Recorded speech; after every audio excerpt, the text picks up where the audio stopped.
ओम नमो भगवते वासुदेवाय। हरे कृष्णा, राधे राधे। प्रिय भक्तों, आप सभी के अपने YouTube चैनल भक्ति प्रेम रक्षा और Facebook चैनल रक्षा देवी नाम से बहुत बहुत आपको स्वागत है। आइए भक्तों, हम सब सुनेंगे आज पौष मोचनी एकादशी की पूजा विधि कथा के बारे में।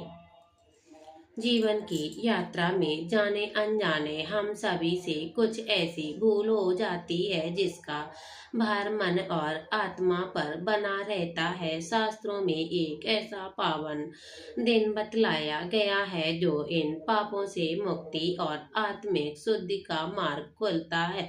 इसे पाप मोचनी एकादशी कहा जाता है। पाप मोचनी एकादशी का अर्थ है पापों को नष्ट करने वाली। ये एकादशी भगवान श्री हरि विष्णु को समर्पित है और चैत्र मास के कृष्ण पक्ष में आती है।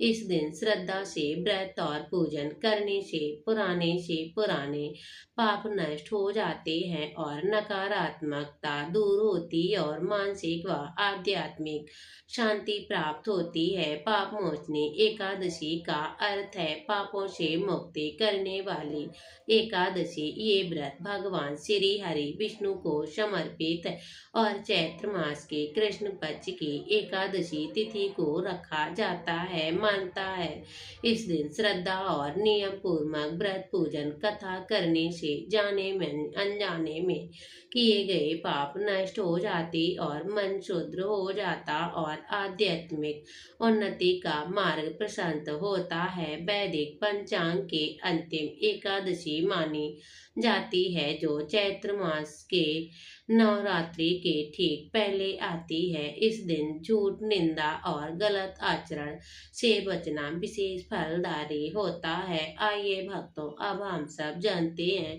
पाप मोचनी एकादशी के शुभ मुहूर्त के बारे में। वर्ष 2026 में पाप मोचनी एकादशी रविवार 15 मार्च 2026 को मनाई जाएगी। एकादशी तिथि प्रारंभ हो जाएगी 14 मार्च 2026 सुबह 8:10 पर। एकादशी तिथि समाप्त होगी 15 मार्च 2026 सुबह 9:16 पर। पारण का समय रहेगा 16 मार्च 2026 सुबह 6:30 बजे से लेकर 8:54 पर। द्वादशी तिथि समाप्त हो जाए 9:40 इसी दिन विधि पूर्वक भगवान श्री हरि विष्णु की आराधना करने से पापों का क्षय और मानसिक शांति का विशेष फल माना जाता है। पाप मोचनी एकादशी का अर्थ है पापों से मुक्ति दिलाने वाली। शास्त्रों के अनुसार इस दिन सच्चे मन और शुद्ध भाव से भगवान श्री कृष्ण की भक्ति करने से जीवन के नकारात्मक कर्म समाप्त हो जाते हैं।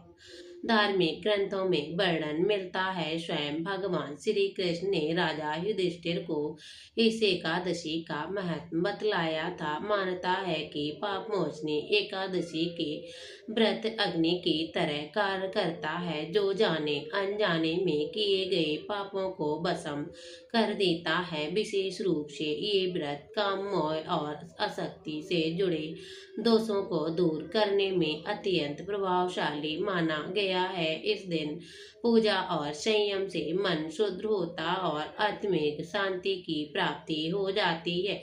पाप मोचनी एकादशी के दिन सुबह प्रातः काल ब्रह्म मुहूर्त में उठे, दैनिक कार्यों से निर्भीत होकर स्नान करें, स्वच्छ वस्त्र धारण करें, पीले रंग के वस्त्र धारण करें। भगवान श्री हरि विष्णु का मनन करते हुए हाथ में पीला फूल और अक्षत लेकर व्रत का संकल्प लें। भगवान सूर्यदेव को जल अर्पित करें। घर के मंदिर या पूजा स्थल को सफाई करें। एक लकड़ी की चौकी पर पीला कपड़ा बिछाएं। भगवान श्री हरि विष्णु की प्रतिमा तस्वीर स्थापित करें। भगवान श्री हरि विष्णु को जल, पीले फूल, माला, पीला चंदन, अक्षत अर्पित करें। फल, मिष्ठान और नैवेद्य भोग लगाएं। घी का दीपक जलाएं और धूप दीप पूजन करें, पाप मोचनी एकादशी व्रत कथा पढ़ें, भगवान श्री हरि विष्णु का मंत्र का जाप करें, विष्णु चालीसा सहस्त्र नाम का पाठ जाप भगवान श्री हरि विष्णु की आरती करें और पूजा में तुलसी दल का प्रयोग अवश्य करें। किसी भी भूल चूक के लिए भगवान श्री हरि विष्णु से क्षमा मांगे। पूरे दिन निराहार रहना श्रेष्ठ है। यदि संभव ना हो तो फलाहार कर सकते हैं। अगले दिन द्वादशी तिथि के शुभ मुहूर्त में व्रत का पारण करें। पाप मोचनी एकादशी के दिन व्रत फलदायी माना जाता है जब इसे हम पूरे नियम और शुद्धता के साथ किया जाता है। इस पावन व्रत में कुछ विशेष सावधानी रखनी होगी। सुबह स्नान करें लेकिन साबुन या शैम्पू प्रयोग में ना करें। केवल सादे पानी से स्नान करना शुभ माना जाता है। इस दिन निर्जला व्रत का विशेष महत्व है। यदि स्वास्थ्य अनुमति दे तो फलाहार या जलाहार करके आप व्रत कर सकते हैं। मौसमी फल, आलू, मूंगफली, सिंघाड़ा और कट्टू के आटे की बनी रोटियां, दूध, दही आदि सात्विक आहार व्रत में कर सकते हैं।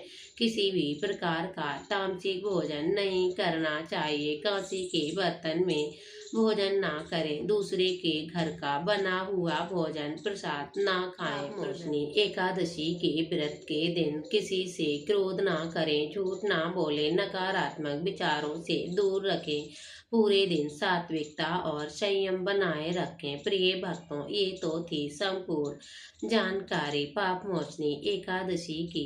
अब हम सब सुनते हैं पाप मोचनी एकादशी की संपूर्ण व्रत कथा। भगवान श्री हरि विष्णु की जय, भगवान श्री कृष्ण की जय। अर्जुन ने भगवान श्री कृष्ण से कहा, हे मधुसूदन, आपने फाल्गुन मास के शुक्ल पक्ष की एकादशी अर्थात अमल की एकादशी के बारे में विस्तार पूर्वक बतलाया है। चैत्र माह के कृष्ण पक्ष में आने वाली एकादशी का क्या नाम है तथा उसकी विधि क्या है, कृपया करके आप मेरी बढ़ती हुई जिज्ञासा को शांत करें। भगवान श्री कृष्ण कहते हैं, हे अर्जुन, चैत्र मास की कृष्ण पक्ष की एकादशी को पाप मोचनी एकादशी के नाम से हम सब जानते हैं। एक बार की बात है, पृथ्वीपति राजा मानधाता ने लोमस ऋषि से यही प्रश्न किया था जो तुमने मुझसे किया है। अतः जो कुछ भी ऋषि लोमस ने राजा मानधाता को बतलाया वह मैं तुमसे कह रहा हूँ। राजा मानधाता ने धर्म के गुह्यतम रहस्यों के ज्ञाता महिष लोमस ने पूछा, हे ऋषि श्रेष्ठ, मनुष्यों के पापों का मोचन किस प्रकार संभव है? कृपया कर कोई ऐसा सरल उपाय बतलाएं जिसके सभी को सहज ही पापों से छुटकारा मिल जाए। लोमस ऋषि ने कहा, हे नृपति, चैत्र मास के कृष्ण पक्ष की एकादशी का नाम पाप मोचनी एकादशी है। उसके व्रत के प्रभाव से मनुष्यों के अनेक पाप नष्ट हो जाते हैं। मैं तुमसे इस व्रत की कथा सुनाता हूँ, तुम ध्यान पूर्वक सुनो। प्राचीन समय में चैत्र रथ नामक एक वन था जिसमें अप्सराएं किन्नरों के साथ विहार किया करती थी। वह सदैव बसंत का मौसम रहता था, अर्थात उस जगह सदा नाना प्रकार के पुष्प खिले रहते। कभी गंधर्व कन्याएं विहार किया करती थी, कभी देवेंद्र अन्य देवताओं के साथ क्रीड़ा किया करते थे। उसी वन में मेधावी नाम के एक ऋषि भी तपस्या में लीन रहते थे। वे शिव भक्त थे और एक दिन मधुघोषा नामक की एक अप्सरा ने उनको मोहित कर उनकी निकटता का लाभ उठाने की चेष्टा की। इसीलिए वह कुछ दूरी पर बैठ बीड़ा बजाकर मधुर स्वर गाने लगी। उसी समय भगवान भोलेनाथ शिव भक्त महिष मेधावी को कामदेव भी जीतने का प्रयास करने लगे। कामदेव ने उस सुंदर अप्सरा के भ्रू का धनुष बनाया, कटाक्ष की उसकी प्रतीक्षा बनाई और उसके नेत्रों को मधुघोषा अप्सरा का सेनापति बनाया। इस तरह कामदेव अपने शत्रु भक्त को जीतने को तैयार। समय महेश मेधावी भी युद्धावस्था में थे और काफी हष्ट पुष्ट भी थे। उन्होंने यज्ञपति और दंड धारण कर रखा, वे दूसरे कामदेव के समान प्रतीत होते थे। उस मुनि की देखकर कामदेव के बस में भी हुई।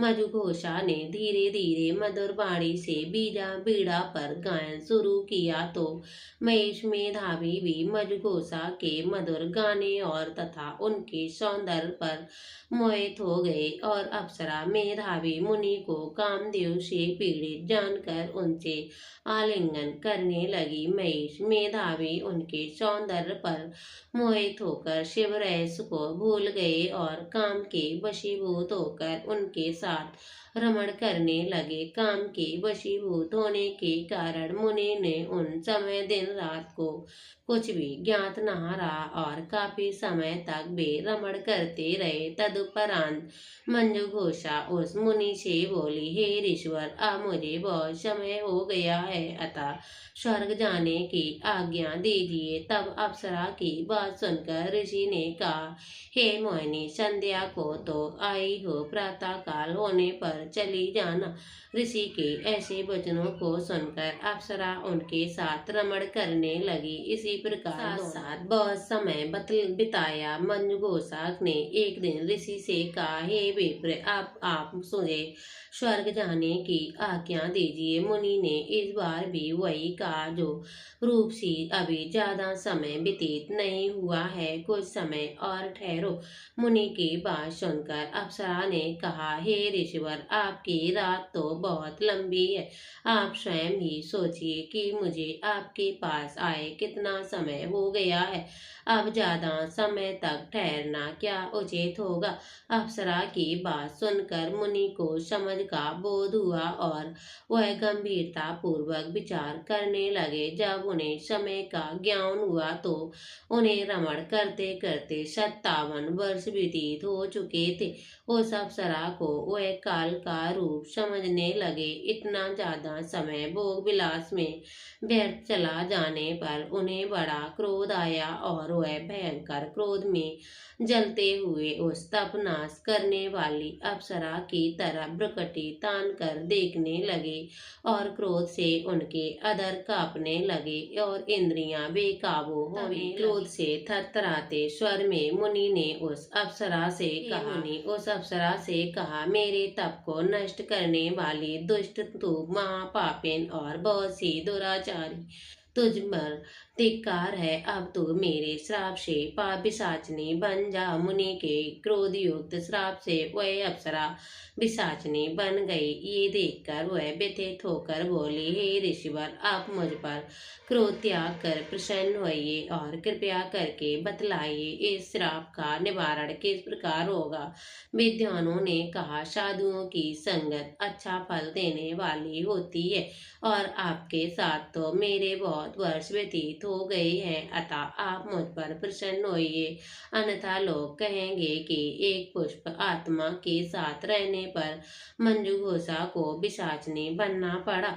मंजू घोषा की बात सुनकर मुनि को अपने क्रोध पर अत्यंत ग्लानि हुई, साथ ही अपनी अपकीर्ति का भय हुआ और पिशाचनी बनी। मंजू घोषा से मुनि ने कहा, तू मेरा बड़ा बुरा किया है तूने, किंतु फिर भी मैं तुझे श्राप से मुक्त का उपाय बतलाता हूँ। चैत्र मास के कृष्ण पक्ष की जो एकादशी है उसका नाम पापमोचनी है। उस एकादशी का उपवास करने से तेरी पिशाचनी की देह से मुक्ति हो जाए। कहकर मुनि ने उसको व्रत के सब विधान समझा दिया। फिर अपने पापों का प्रायश्चित करने के लिए वह पिता च्यवन ऋषि के पास गए। च्यवन ऋषि ने अपने पुत्र मेधावी को देखकर कहा, हे पुत्र, ऐसा क्या किया तूने, तेरे सभी पाप तप नष्ट हो गए, जिसका तुम्हारा समस्त तेज मलिन हो गया है। मेधावी मुनि ने लज्जा से अपना सिर झुकाकर कहा, हे पिताश्री, मैंने एक अप्सरा से रमण करके बहुत बड़ा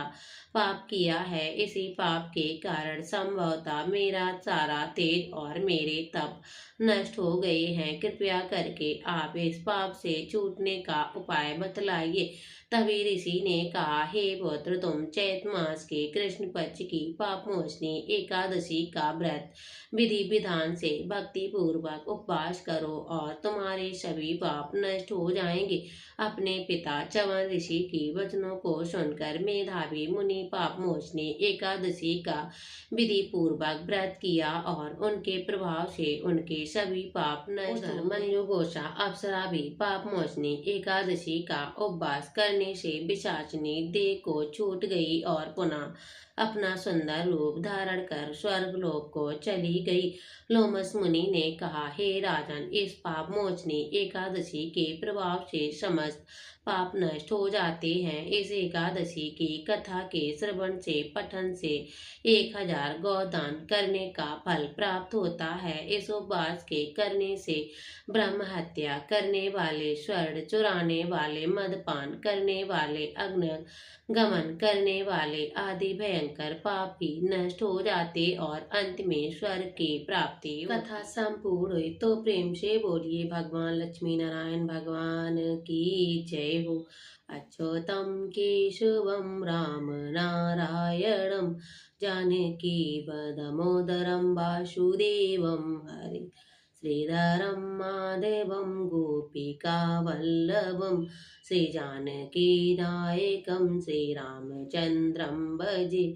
जानकी मनोहरं सर्वलोकनायकं श्रीरामचन्द्र सेवितं पुण्यनाम कीर्तन। श्रीराम राम राम राम राम राम राम कृष्ण वासुदेवा भक्ति मुक्तिदायकं। राम कृष्ण वासुदेवा भक्ति मुक्तिदायकं। हरे राम राम राम हरे हरे, हरे कृष्णा कृष्णा कृष्णा हरे हरे। श्री कृष्ण गोविंद हरे मुरारी। हे नाथ नारायण वासुदेवा, हे नाथ नारायण वासुदेवा। बोलो लक्ष्मी नारायण भगवान की जय। श्री वृंदावन बिहारी लाल की जय। अब हम सब मिलकर भगवान की आरती करते हैं। ओम जय जगदीश हरि, स्वामी जय जगदीश हरि। भक्त जनों के संकट, दास जनों के संकट, क्षण में दूर करे। ओम जय जगदीश हरि।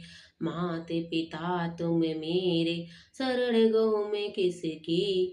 तुम्हें मैंने और ना दूजा, आस करूं जिसकी। ओम जय जगदीश हरे।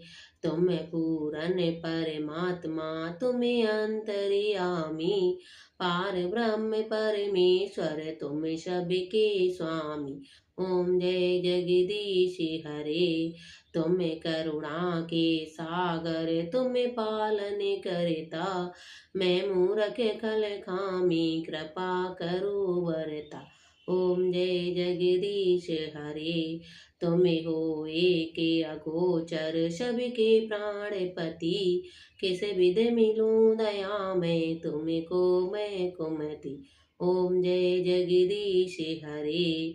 दीन बंधु दुख हरता, तुम रक्षक मेरे, अपने हाथ उठाओ, अपनी शरण लगाओ, द्वार पड़ी तेरे। ओम जय जगदीश हरे।